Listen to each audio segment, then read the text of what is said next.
sinto informar. Por mais que a gente tenha empatia e compaixão pela história do outro, quando aquela história toca a gente profundamente, é porque a gente tem um registro emocional equivalente. Toda vez que eu participava de constelações em grupo que tinham trabalhos ao redor, né, com tema de abandono e rejeição, eu sentia como se fosse comigo. Só que na minha cabeça não fazia sentido. Por quê? Eu não fui abandonada, não fui rejeitada. Minha mãe fala que eu sempre fui muito bem-vinda. Aí, depois de eu tentar perguntar, eu descobri que, não, a sua avó queria que fosse homem, ainda mais porque eu já tinha 2 filhas mulheres, e aí eu falei que eu não ia ter mais filhos, e aí ela ficou chateada do seu pai não ter um filho homem, porque ela, minha avó paterna, né? Porque ela queria muito ter um neto homem, filho do seu pai, mas ainda assim aquilo não tinha a força da rejeição e do abandono dentro de mim. Só que ao longo do tempo eu fui trabalhando mesmo sem saber. Eu fui aceitando a reverberação do meu sentir. E por incrível que pareça, no meu caso, a informação veio vindo. Quando eu descobri essa energia da rejeição presente na escolha, né, no provável susto que a minha mãe tomou quando descobriu que estava grávida da terceira, na escolha dela querer fazer a cesárea para fechar a fábrica, como ela diz. Então, tudo isso foi trazendo esse registro de rejeição dentro de mim. E o registro de abandono?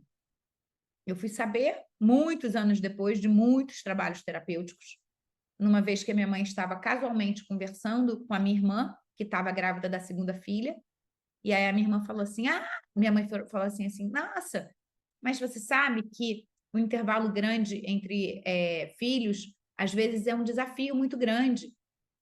Eu, por exemplo, quando a Silvia nasceu, uma tinha 5 e outra tinha 2 anos e meio. Como conciliar a programação de uma criança de 5 anos com a programação de um bebê recém-nascido?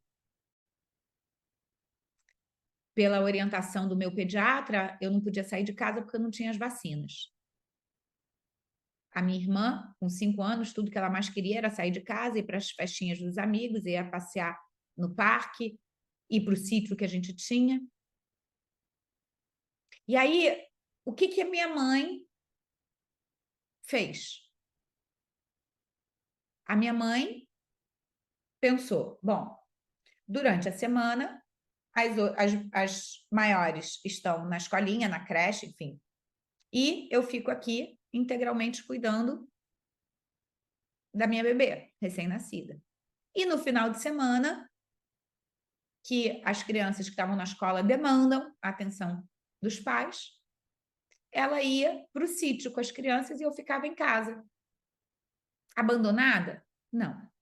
Eu ficava em casa, na minha casa, no aconchego do meu lar, aos cuidados das minhas avós e da minha madrinha. Eu estava em segurança, eu estava acolhida pelos olhos da minha mãe. Só que pelos olhos do bebê recém-nascido, eu não sei se vocês sabem, mas um bebê, quando nasce, ele não sabe que ele é um ser separado da mãe. O bebê acha que ele é uma extensão daquela mãe, porque passou o período de gestação sentindo junto com a mãe, respirando junto com a mãe, batendo o coração junto com a mãe, se alimentando junto com a mãe. Então, alguns estudiosos do assunto, eles trazem a perspectiva de que nos 2 primeiros anos, a criança não sabe que é um ser independente da mãe. Por isso que a criança começa a se conectar com o pai nesses meados dos 2 anos. Que a criança vai ganhando mais desenvoltura e vai vendo que existe um mundo além mãe. Por isso que a gente vê que crianças recém-nascidas, às vezes, começam a chorar quando perdem a mãe de vista, quando não sentem a mãe perto. Quantas mães falam que não conseguem nem ir ao banheiro fazer xixi? Que a criança começa a chorar. Então, a gente vai juntando essas informações e a gente vai percebendo a nossa história com uma nova perspectiva, com um novo olhar. Está fazendo sentido isso para vocês? tem alguma coisa que é uma novidade muito radical, que é muito diferente do que vocês estão acostumados, tem alguém que queira contestar ou tirar alguma dúvida, fiquem à vontade em falar e compartilhar o que está acontecendo aí com vocês, tá? Então, quando a minha mãe trouxe essa notícia, na hora eu fiz o link. Abandono. A minha dor emocional de abandono não é porque a minha mãe tinha me abandonado, é porque a minha criança tinha decodificado aquela ausência prolongada da minha mãe como um abandono. E aí eu percebo que aquele conteúdo emocional que não fazia sentido para mim, agora começa a se encaixar cognitivamente. E talvez só tenha se encaixado cognitivamente porque eu validei emocionalmente, mesmo sem entender. E aí, em algum momento, essa conexão acontece.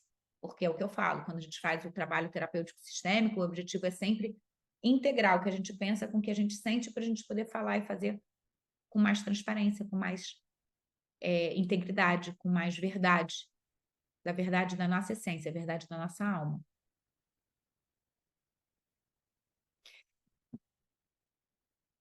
Fazia parte do meu propósito passar por isso. Por qualquer motivo que foge à minha compreensão.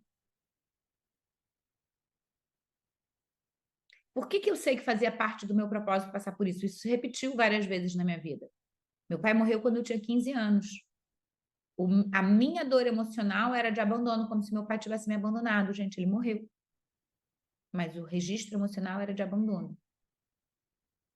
Que se repetiu na época da faculdade. Então, eu escolhi fazer um vestibular. Na verdade, eu estava em dúvida entre engenharia e economia. Acabei começando a fazer economia, me apaixonei e quis trabalhar no mercado financeiro. Eu passei a minha faculdade toda com a dor emocional de abandono do pai. Por quê? Eu não tenho espaço para mulher no mercado financeiro. Para entrar no mercado financeiro, é prioritariamente homens, de preferência filho de grande investidor, que entra com indicação dos pais, do pai, no caso.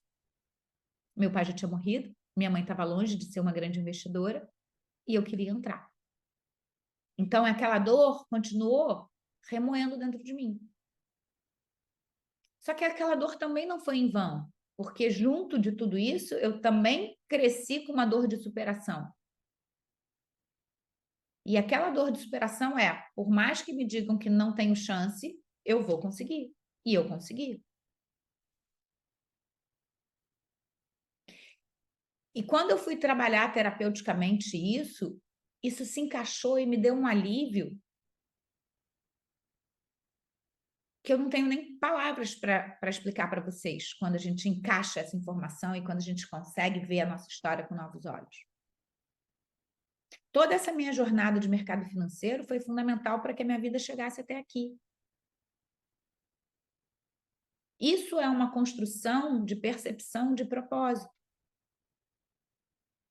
Porque quando eu saí, pedi demissão e estava afundada nas minhas dores emocionais, sem conseguir me identificar com nenhum processo terapêutico que eu conhecia na época, que eu tentava, e nada resolvia, porque eu achava que o problema estava sempre no outro, o problema era na empresa, o problema era no chefe, o problema era em qualquer coisa, menos em mim.